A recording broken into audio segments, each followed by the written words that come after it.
4:53 p.m., January 12th. They thought the world had come to an end in Port-au-Prince. It was the worst earthquake ever to hit Haiti. The calls for help were heard around the world and here in Detroit. We didn't know how we were going to get there, but we knew we had to go. You can try to prepare yourself, but you are never prepared to cover a story like this. And it changed our lives.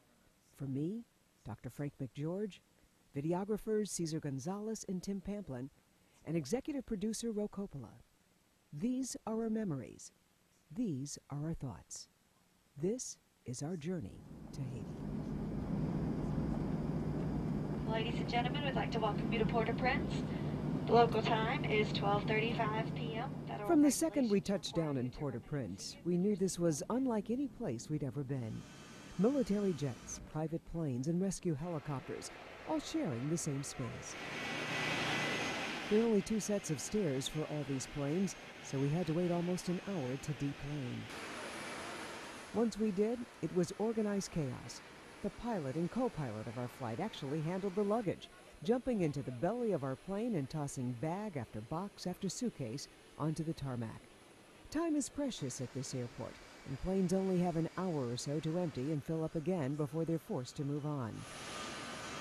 Our plane is headed right back to Miami, filled with Project Medicare doctors and nurses, finally returning home after 5 days in Haiti.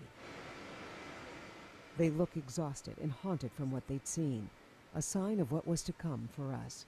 We watched you guys circle a couple of times. Our guide for this trip, Mike Wilson, a director for Cross International, an organization formed to help the poorest of the poor.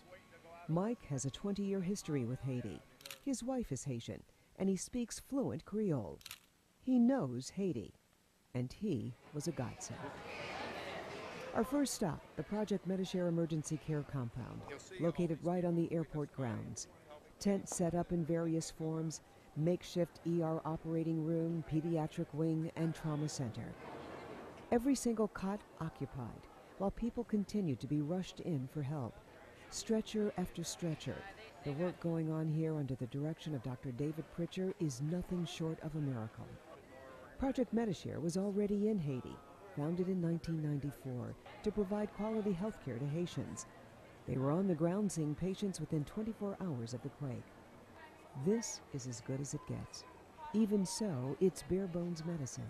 We need some help, so I said, well, let's make a neurosurgery ward because all these spine fractures are backing up.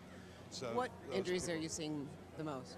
Open fractures and crushing injuries. All around us, Haitians were suffering, and had been for over 2 weeks at this point. Moms and dads, children and the elderly, all thrown together in this tented hospital.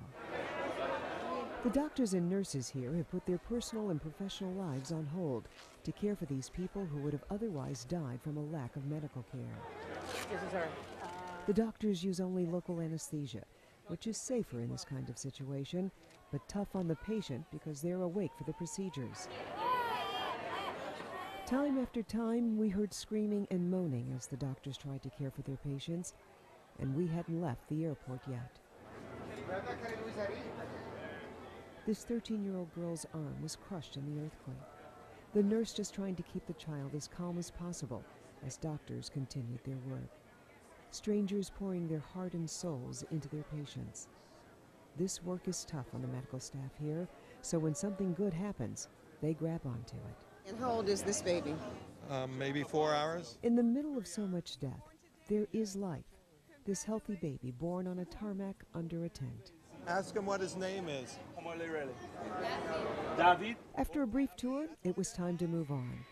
As we left the airport, we noticed pallet after pallet of food and water that had yet to make it to the streets. The distribution process is a slow one in Haiti, as we would soon discover as Mike drove us right into the city and into the devastation. I've been in Haiti now for a couple of hours, and I'm standing here in the heart of Port-au-Prince in front of a school. If you look there, you can see a blackboard here. Children were inside this school when it collapsed during the earthquake, but it's ruins like this, structures like this that are happening and seen all over the city. Look down the street here, where you see the Argentine army handing out water and food. Citizens of Port-au-Prince are standing in line. This is life in Port-au-Prince today.